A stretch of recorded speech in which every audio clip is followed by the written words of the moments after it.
Hello दर्शकों, मैं रेणु धुरिया अपने रेणु चैनल पे आप सभी का स्वागत करती हूँ।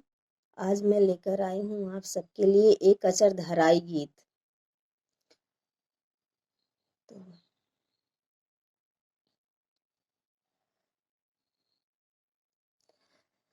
सिलोचना नग तोहार दिलवा खोली के मांगा दूल्हे। सिलोचना नग तोहार दिलवा खोली के मांगा दूल्हे।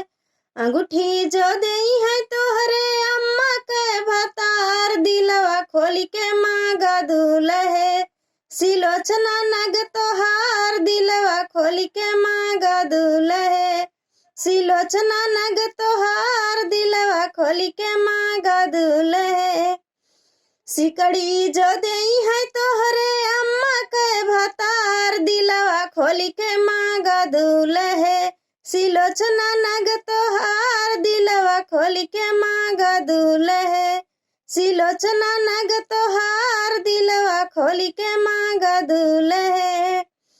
घड़िया जो देई है तोहरे दीदी के भतार दिलवा खोली के मांगा दूल्हे। सिलोचना नग तोहार दिलवा खोली के मांगा दूल्हे। सिलोचना नग तोहार दिलवा खोली के मांगा दूल्हे।